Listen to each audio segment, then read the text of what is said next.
A samurai army on the march looked like the most self-sufficient thing in the world.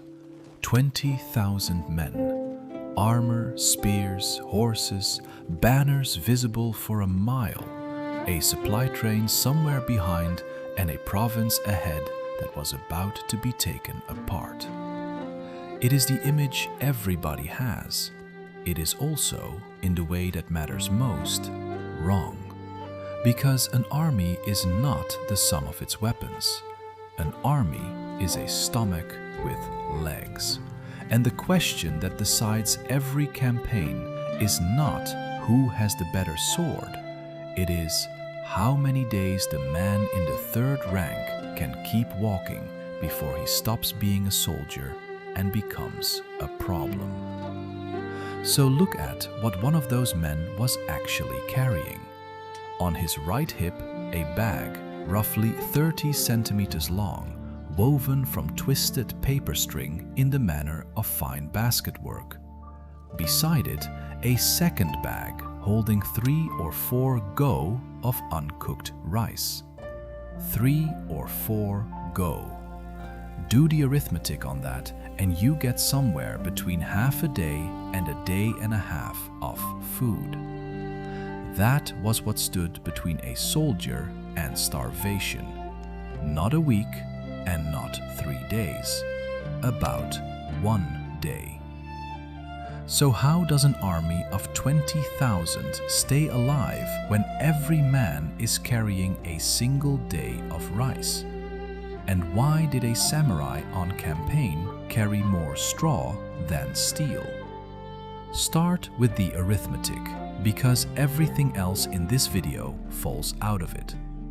The Japanese measured rice in koku.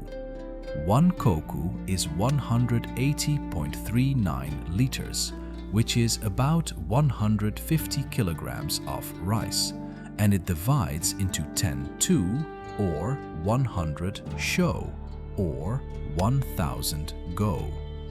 A go is 1 serving.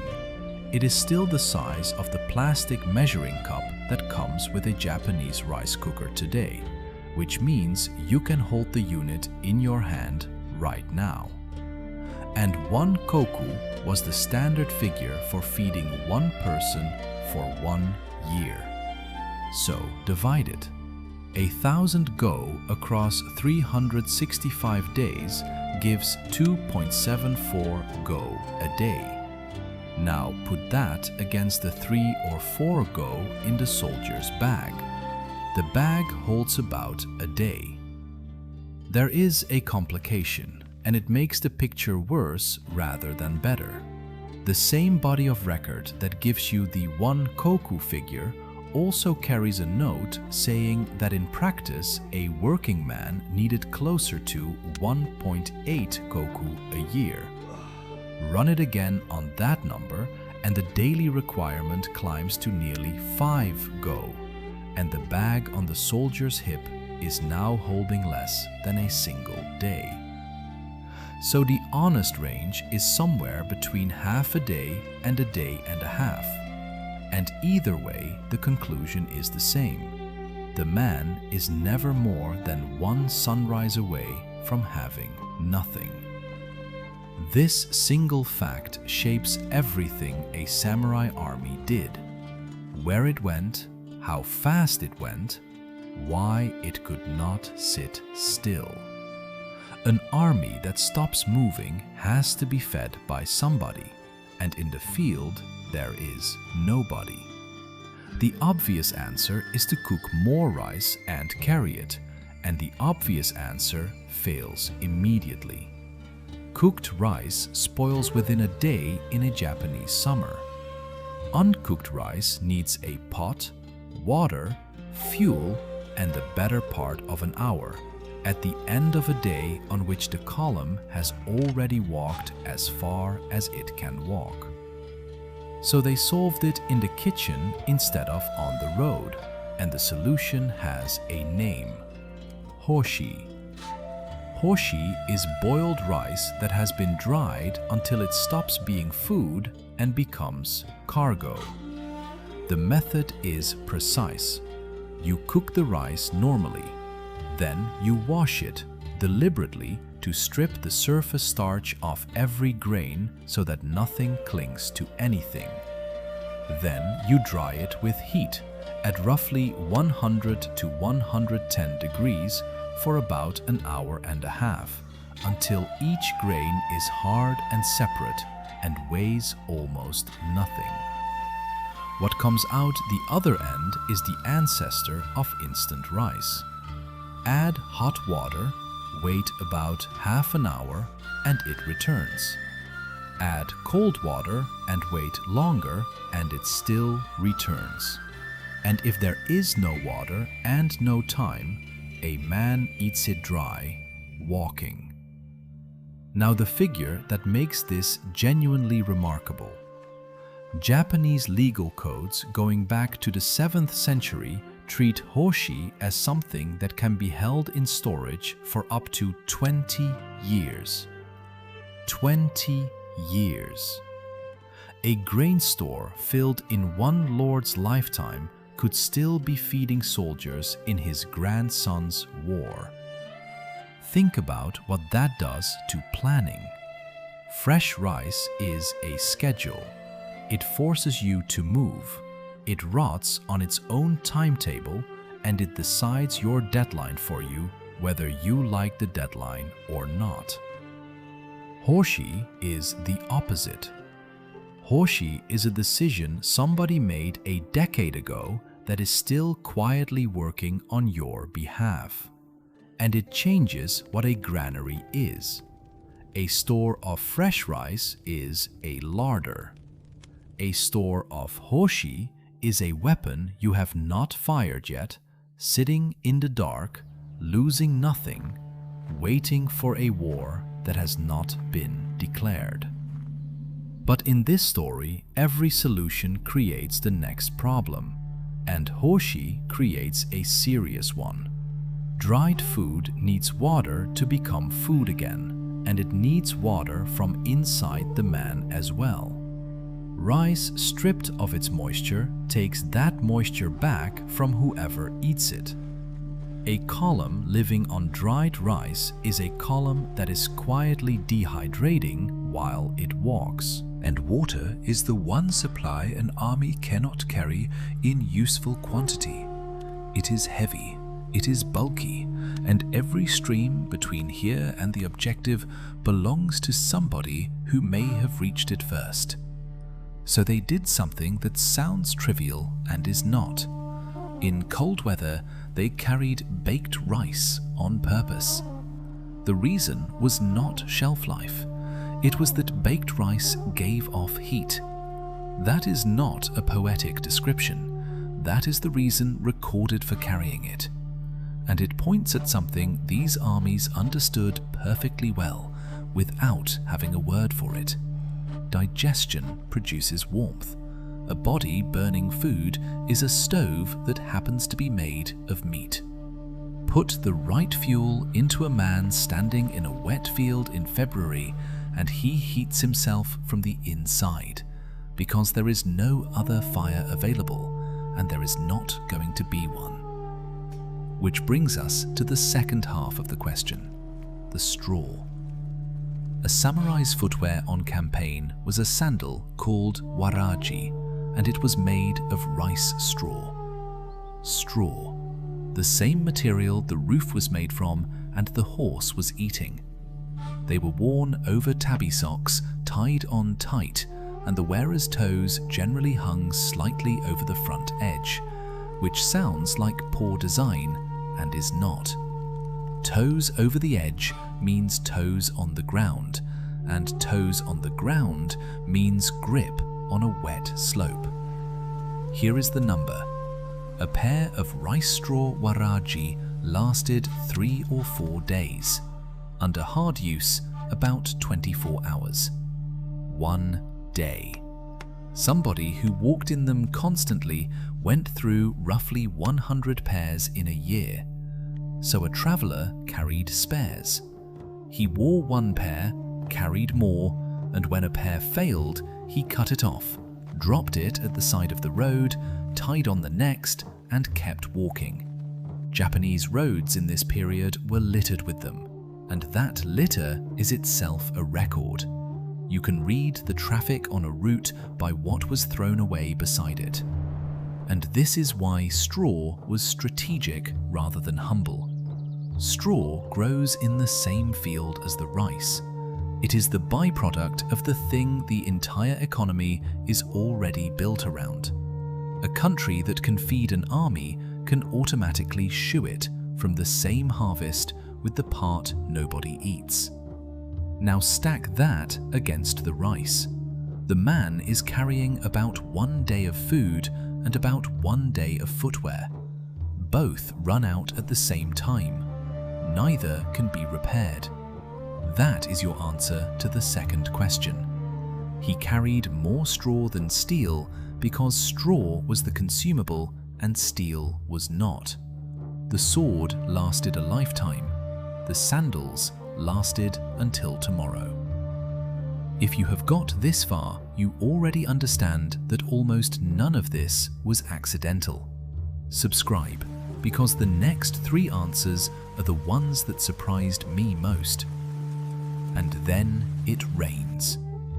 This is the point where the equipment that exists to keep a samurai alive turns on him. And we do not have to guess about it because a man who studied Japanese armor wrote the complaint down.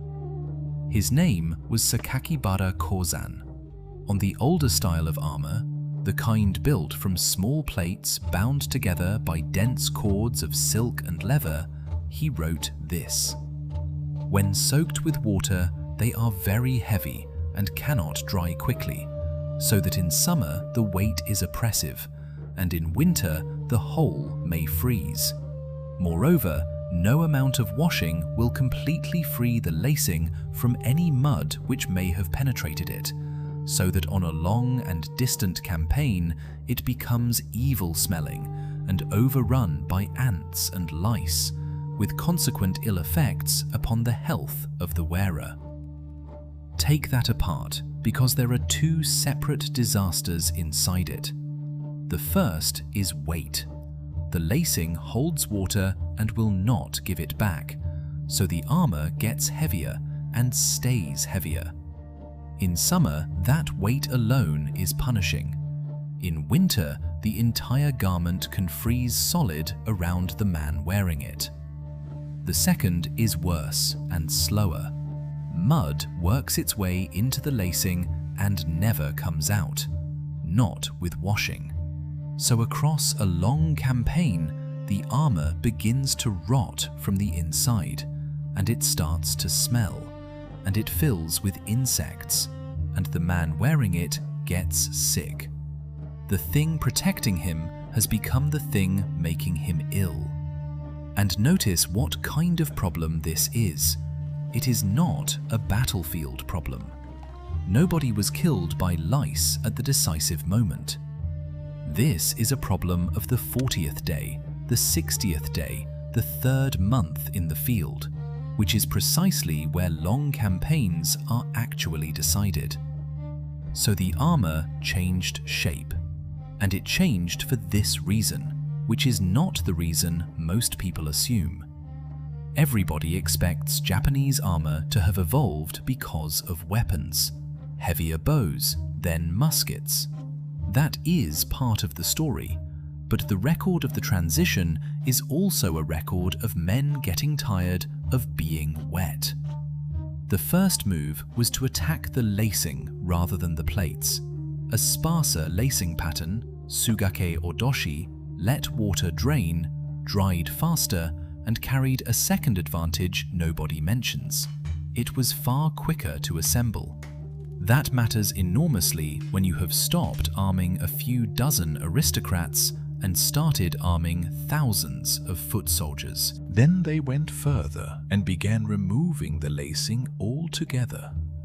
The dates are worth having because they show how long this took. Solid metal cuirasses with no lacing appear as early as the 14th century.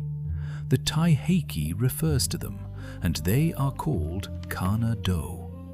Around the 1520s comes the Mogami-do, built from hinged iron plates. From the 1560s and 1570s, the Okegawa-do, using larger riveted plates, and it spreads widely. By the 1590s, there is the Hotoke-do, formed from a single smooth plate with no visible join at all. 2.5 centuries of engineering, and one of the forces driving it was rain. And the lacquer matters as much as the plate. Urushi lacquer is not decoration. It is a hard, waterproof skin over iron that would otherwise rust solid in a wet month. And it is the reason a Japanese cuirass could sit in rain for a week and come out intact. The final form is the armor most people picture when they picture a samurai. Smooth, dark with lacquer, shedding water, and washable with a cloth. It looks like that because of a problem that had nothing to do with swords. Now the army is fed, shod, and dry, and it still cannot function because it cannot hear itself think. 20,000 men spread across broken ground. Fog, rain, night.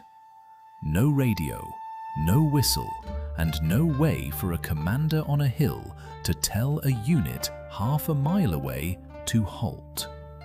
The solution was noise, and it was far more sophisticated than it sounds. The main voice of a Japanese army was a conch shell, the horagai. And by the Sengoku period, this was not one blast, meaning charge. The sources describe a complex system of conch calls, a vocabulary blown through a shell, which raises an awkward practical question. Who can actually play one?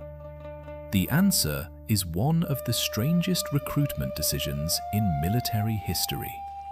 Armies hired yamabushi, mountain ascetics, religious men, as trumpeters, called kai-yaku, because they already knew how to blow a conch. A warlord going to war needed a monk who could make a shell speak. Alongside the shell, drums. Taiko roused the men, called them to battle, summoned allies, and set the pace of the march. Which means the drum was also a speed control, and a column marching to a drum arrived together instead of strung out over 5 miles of road. In camp, there were bells and gongs. There is a sequence attributed to Uesugi Kenshin, and it is reported as rumor rather than established fact, in which the first bell meant stop eating, the second meant put on your armor, and the third meant move. Whether that exact sequence is real or not, the shape of it is right. A soundtrack of escalating states, so that a man half asleep in the dark knows what is happening from the sound alone. And in tight quarters, wooden clappers called hyoshigi, whose range was short and which therefore lived in urban camps rather than open fields. There was also a language of the hand. The gunbai was a war fan. The saihai was a signal baton, hung with strips of leather or lacquered paper. Both existed for the same reason, so that an officer could give an order visually to the men who could see him, while the shell and the drum handled everyone who could not. So the command system had 3 ranges built into it. Voice and hand for the men beside you, drum and conch for the field, and for anything beyond the field, something else entirely. Then there is the problem of being seen. In daylight, a Japanese army was a forest of identification, and each piece had a name and a job. Hata jirushi, long streaming banners on a crosspiece. Nobori, stiffened flags held to the pole through loops.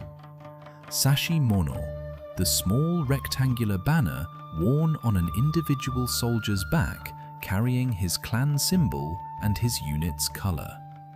Uma jirushi, the enormous three-dimensional standards that marked where a top commander was standing, so that everyone on the field knew where the center of gravity was. There was even the horo, a cloak stretched over a bamboo frame, which identified a man and, usefully, caught arrows on the way in. But at night, none of that works. A banner in the dark is a shape. So there was a separate system for exactly that. Shoulder badges and helmet badges, Sode jirushi and Kasa jirushi, worn specifically for night attacks, for ambushes, for sea fights, and for storms. Read that list again. Somebody sat down, worked out the 4 conditions in which the normal identification system fails, and issued different kit for them. That is not improvisation. That is doctrine. Over long distances, the fastest thing a Japanese warlord owned was fire. Takeda Shingen built a chain of beacon stations across Kai province, running back to his capital at Corfu. Wooden towers packed with combustible material, each within sight of the next, each lighting when the one before it lit. One of them survives as a site, Kuwagatahara, in what is now Nagano Prefecture, dating to the 1540s. And the Japanese word for a signal fire tells you how it was made. Noroshi is written with the characters meaning wolf smoke.